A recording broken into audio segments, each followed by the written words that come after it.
Hello friends, welcome back. अभी तक आप मेरे साथ इशू ऑफ शेयर्स के ऑलरेडी 10 पार्ट्स 10 वीडियोस के थ्रू देख चुके हैं। आज हम बड़ा एक इम्पॉर्टेंट टॉपिक स्टार्ट करने जा रहे हैं, issue of shares for consideration other than cash.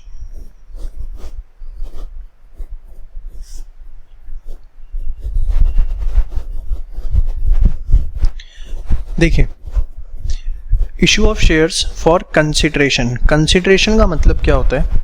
Consideration का मतलब होता है समथिंग इन रिटर्न। आप शेयर इशू करते हो तो आपको रिटर्न में क्या मिलता है? कैश शेयर होल्डर से। बट यहाँ कह रहा है कि आपने शेयर इशू किया का for consideration other than cash, मतलब जो समथिंग इन रिटर्न मिलेगा वो कैश नहीं मिलेगा, कैश के अलावा कुछ मिलेगा। तो इस टॉपिक के अंदर क्या चीज़ें पढ़नी है, ध्यान से देखिए। जैसे XYZ लिमिटेड है, XYZ लिमिटेड ने एक बिजनेस परचेज किया, किसी का बिजनेस परचेज किया ABC एंड कंपनी का, ठीक है। अब बिजनेस जब परचेज किया ABC एंड कंपनी का, तो इन रिटर्न उन्होंने उसको शेयर्स इशू कर दिए, ठीक है। तो यहाँ पर XYZ लिमिटेड शेयर इशू कर रही है, उससे उसे कैश नहीं मिल रहा, बट उसके वजह से उसको एक किसी का बिजनेस ही पूरा टेक ओवर करने का अपॉर्चुनिटी मिल गया। नेक्स्ट एक और एग्जांपल देता हूँ, सिंपल सा। सपोज ABC लिमिटेड है, उसने बिल्डिंग या कोई लैंड परचेज करी मिस्टर A से, ठीक है। ये परचेज करी और इसके बदले में ABC लिमिटेड मिस्टर A को शेयर्स इशू कर रही, ठीक है। तो ये एग्जांपल है issue of shares for consideration other than cash के।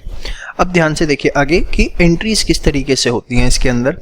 देखो, आपने कोई एसेट परचेज करा है तो आपके एसेट्स बढ़ गए, sundry asset account debit, yes और नो। उसको आपने जो भी अमाउंट पे करना है टू वेंडर, आपने उसको क्या नाम दे दिया? टू वेंडर, ठीक है। अभी मैं बड़ा सिंपल सा केस आपको बता रहा हूँ। ये केस मैं आपको बता रहा हूँ कि अगर आपने सिर्फ क्या परचेज किया है? असेट परचेज किया है कोई, तो sundry asset account debit to vendor. But case 2, अगर आपने किसी का बिजनेस परचेज किया है, देखो जब हम बिजनेस परचेज करेंगे तो उसके अंदर असेट्स भी आएंगे हमारे पास और उस बिजनेस की लायबिलिटीज भी आएंगी। तो sundry asset account debit to sundry liability. Liability credit होती है। सपोज आपके पास असेट्स आए उस बिजनेस के 10 लाख के और लायबिलिटीज आई आपकी 2 लाख रुपए की, तो आप खुद बताओ आप वेंडर को कितना पे करोगे? 8 लाख रुपए, यस और नो, या 10 लाख पे कर दोगे? ऑब्वियसली जितना नेट एसेट्स का अमाउंट है। तो टू सन्ड्री लायबिलिटी टू जो बैलेंस है वो हम पे करेंगे किसको? वेंडर को। बात समझ में? अब ध्यान से समझिए, यहाँ पर आपको ये समझ में आ गया कि यहाँ पर मैं 10 लाख करूँगा, यहाँ मैं कितना करूँगा? 2 लाख, और यहाँ कितना करूँगा मैं? 8 लाख। ये जो 8 लाख का मैं अपने निकाला, ये मैंने क्या निकाला? ये निकाला net assets, that is asset taken over minus liabilities taken over, ठीक है। अब एक वर्ड मैं आपके साथ डिस्कस करने जा रहा हूं, परचेज कंसिडरेशन। परचेज कंसिडरेशन क्या होता है? परचेज कंसिडरेशन होता है अमाउंट पेबल टू वेंडर। जो अमाउंट आपने वेंडर को पे करना है उसको हम क्या बोलते हैं? Purchase consideration. जैसे यहाँ पर अगर आप देखो तो परचेज कंसिडरेशन जो है वो आपकी कितनी निकल के आई? 8 लाख रुपए, ठीक है। बट अगर आप यहाँ देखें तो purchase consideration and the value of net asset is same, yes और नो। अगर आप इस केस में देखें तो वैल्यू ऑफ नेट एसेट्स जो है वो इक्वल है वैल्यू ऑफ परचेज कंसिडरेशन के, इक्वल है। लेकिन there may be a situation कि जब वैल्यू ऑफ परचेज कंसिडरेशन, उसको मैं पीसी लिख रहा हूं, ज़्यादा हो वैल्यू ऑफ नेट असेट से। अब एग्जाम्पल के तौर पर आपने बिजनेस परचेज किया, अभी पीछे एग्जाम्पल में बिजनेस परचेज किया जिसमें बिजनेस के असेट्स थे 10 लाख के, लायबिलिटीज थी 2 लाख की, नेट एसेट्स कितने आ गए थे 8 लाख। ठीक है, अब सपोज हम उसे परचेज कंसिडरेशन जो पे कर रहे हैं, परचेज कंसिडरेशन हम पे कर रहे हैं से 9 लाख रुपीस, मतलब हम जो असेट टेक ओवर कर रहे हैं वो कितने के टेक ओवर कर रहे हैं 8 लाख के, बट हम पे कर रहे हैं 9 लाख। भाई ऐसा क्यों? ऐसा इसलिए, देखो आप कभी किसी का रनिंग बिजनेस परचेज करते हैं, आप गए, आपने उसके एसेट लायबिलिटी देखे, वो 8 लाख रुपए के निकल के आए, बट उसने आपको बोला कि सर मैं आपको बिजनेस तो बेच दूंगा, बट मेरे बिजनेस की आज एक एस्टेब्लिश मार्केट गुडविल है, आप एक नया बिजनेस स्टार्ट करते हैं, आपको डे 1 से एफर्ट करने पड़ेंगे, बट एटलीस्ट मेरे बिजनेस के साथ ऐसा नहीं है, इसकी मार्केट के अंदर अच्छी गुडविल है, तो आपको डे 1 से ही कस्टमर्स मिलेंगे। तो क्या वो आपको बिजनेस 8 लाख में देगा? नहीं, 8 लाख से ज़्यादा में देगा। तो जितना अमाउंट एक्सेस चार्ज किया है उसको हम नाम देते हैं गुडविल। वो अमाउंट किसके लिए चार्ज किया गया है? गुडविल के लिए, और ये एक तरह से आपके लिए परचेज गुडविल है। और इसका एएस आप मेरे साथ पार्टनरशिप की वीडियोस में ऑलरेडी डिस्कस कर चुके हैं, होपफुली आपने पार्टनरशिप की सारी 45 वीडियोस देख ली हैं। परचेज गुडविल, समझ में आई बात? और AS 26 के हिसाब से it is allowed to be recorded in books, इसको हम बुक्स के अंदर रिकॉर्ड कर सकते हैं। तो यहाँ पर अगर आप देखें, आपके पास असेट्स आए कितने के? सर 10 लाख रुपए के। लायबिलिटीज आपके पास आई कितने की? सर 2 लाख रुपए की। आपके पास जो वेंडर को अमाउंट पे करना है वो कितना पे करना है आपने? सर 9 लाख रुपए। और 1 लाख रुपए जो आपने पे किए वो किसके लिए पे किए हैं? गुडविल के लिए। गुडविल डेबिट कितने से? 1 लाख से। बात समझ में? तो अगर परचेज कंसिडरेशन ज़्यादा है नेट एसेट से तो बैलेंस लेफ्ट इज गुडविल, जो बैलेंस बच गया वो क्या है? गुडविल है। बात समझ में आती है आपको? तीसरा केस मैं अब आपके साथ लेने जा रहा हूँ। अगर वैल्यू ऑफ परचेज कंसिडरेशन कम है वैल्यू ऑफ नेट एसेट से, ये वो बिजनेस होते हैं जो ऑलरेडी मार्केट में पूरी तरीके से डूब चुके हैं बट फिर भी कोई उन्हें परचेज कर रहा है। सपोज असेट्स थे 10 लाख के, वही एग्जांपल, लायबिलिटी आपके पास 2 लाख, तो जो आपके नेट एसेट्स निकल के आते हैं वो कितने के निकल के आते हैं? 8 लाख के।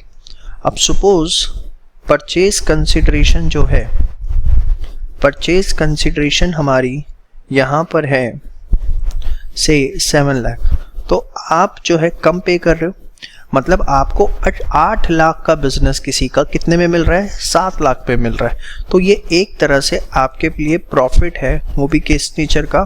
Profit of capital nature. ये बात भी मैं आपको सारी पहले डिस्कस कर चुका हूँ 4 फीचर की वीडियो में कि प्रॉफिट 2 तरह के होते हैं, कैपिटल नेचर, एक रेवेन्यू नेचर। रेवेन्यू नेचर के प्रॉफिट्स वो होते हैं जो बिजनेस करने की वजह से आते हैं, सेल्स करने की वजह से आते हैं। बट अगर आप किसी का बिजनेस टेक ओवर कर रहे हो, ये रेगुलर एक्टिविटी नहीं है, और यहाँ पर जो आपको प्रॉफिट होंगे वो किस नेचर के कहलाएंगे? कैपिटल नेचर के। अब कैपिटल नेचर के प्रॉफिट जो है वो कहाँ जाएंगे? कैपिटल रिजर्व में। बात समझ में? और प्रॉफिट है तो क्या होगा? क्रेडिट होगा। तो इसी केस के अंदर अगर मैं देखना चाहूँ कि एंट्री क्या बनेगी, तो एंट्री बनेगी सन्ड्री असेट्स डेबिट कितने से? 10 लाख से टू सन्ड्री लायबिलिटीज कितने की टेक ओवर हुई, 2 लाख की। मुझे वेंडर को कितना अमाउंट पे करना है सर? आपको वेंडर को पे करना है 7 लाख रुपीस, और जो आपके कैपिटल रिजर्व आएंगे वो कितने के आएंगे सर? हमारे कैपिटल रिजर्व जो हैं वो आएंगे 1 लाख रुपीस के। बात समझ में आ गई? तो यहाँ पर अगर ऐसी सिचुएशन है तो जो भी प्रॉफिट हैं वो हम कहाँ ट्रांसफ़र करेंगे? कैपिटल रिजर्व में। तो होपफुली आपको परचेज कंसिडरेशन का कॉन्सेप्ट समझ में आ गया। मैं एक आधा एग्जांपल लिख देता हूँ। XYZ limited take over the assets of rupees 20 lakh and decided to pay purchase consideration of rupees 25 lakh। अब मैंने नहीं बताया इसमें असेट्स लायबिलिटी, जरूरी नहीं है लायबिलिटी हो, सिर्फ असेट्स भी हो सकता है, सिर्फ लायबिलिटी हो ये नहीं हो सकता। चलिए 20 लाख के असेट्स है, डिसाइडेड टू पे परचेज कंसिडरेशन ऑफ 25 लाख। तो बताइए क्या आया सर? असेट्स तो हमारे पास 20 लाख के आए, बट हमें जो वेंडर को पे करना है वो पे करना है सर 25 लाख रुपीस। तो जो हमारा एक्सेस आया 5 लाख रुपए सर, उसको मैं नाम दूंगा गुडविल का। समझ में आ गई? तो आपको सबसे पहले फर्स्ट एंट्री रिकॉर्ड करनी आई, that how to record the entries. Case 1, case 2 business purchase का, और उसके अंदर मैंने आपको 3 सिचुएशंस बता दी केस 2 में, A, B और C। ठीक है, अब नेक्स्ट एंट्री आए जो मुझे आपको सिखानी है इसी में, how to discharge the purchase consideration. जो आपने अमाउंट वेंडर को देना है उसको हम किस तरीके से सेटल करेंगे वो हम इस टॉपिक के अंदर अब पढ़ने जा रहे हैं।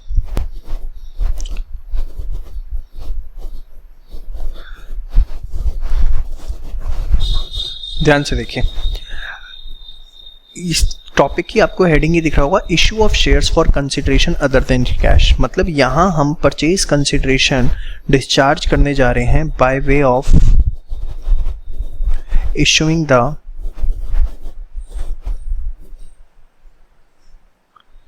शेयर्स। समझ में आई बात? और आपको पता है शेयर्स 2 तरीके से इशू होते हैं, एट पार और एट प्रीमियम। अब इसके अंदर हमेशा सबसे पहले आपको फर्स्ट चीज निकालनी है number of shares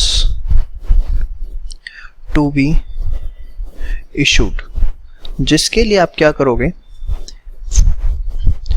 PC payable in shares, कितनी परचेज कंसिडरेशन आप शेयर्स में देना चाहते हो उसको आप डिवाइड कर दोगे इशू प्राइस से। जितनी परचेज कंसिडरेशन आप शेयर्स में पे करना चाहते हैं उसको हम किससे डिवाइड करेंगे? इशू प्राइस से। अब ये क्या है, इसके लिए मैं एक क्वेश्चन लेता हूं, आपको ज्यादा बेटर समझ में आएगा। ABC limited purchased business of Mr. A by providing purchase consideration of rupees 20 lakh. Business includes assets of rupees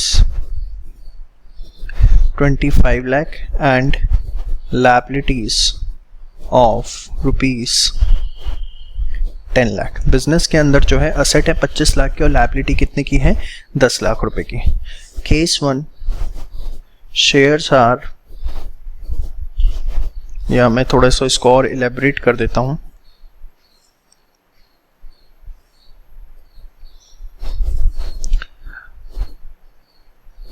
ABC Limited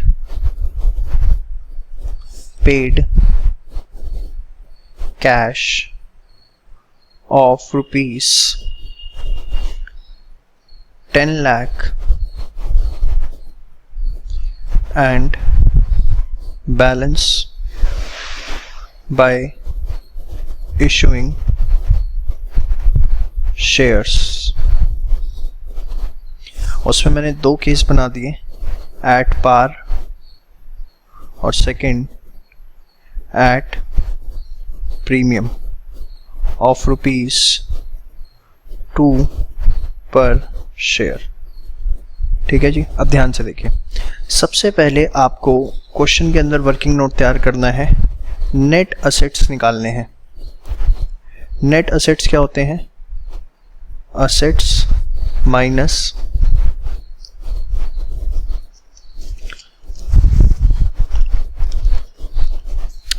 assets minus liabilities, यही होता है। असेट्स कितने के हैं आपके? 25 लाख। लायबिलिटीज कितने की है? 10 लाख। तो जो नेट असेट्स हैं वो कितने क्या है? 15 लाख के। ठीक है। अगर आप देखें तो परचेज कंसिडरेशन यहाँ पर हमारी कितनी है? 20 लाख रुपए।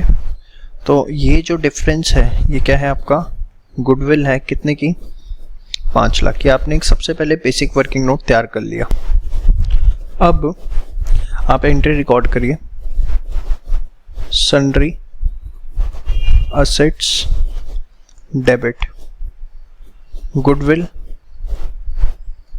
Debit to sundry liabilities. यहाँ वेंडर का आपको नाम गिवन है तो आप सीधे लिख देंगे टू मिस्टर ए। 20 लाख ना, देखिए 25 लाख, 5 लाख, 10 लाख, 20 लाख।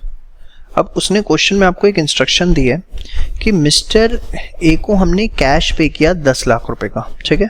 तो mister A debit to cash 10 lakh 10 lakh. ठीक है। अब एक बात बताओ, टोटल पीसी कितनी थी? सर 20 लाख, जिसमें से आपने इन कैश कितनी पे कर दी? सर इन कैश मैंने पे कर दी 10 लाख। तो पेबल इन शेयर्स कितनी है?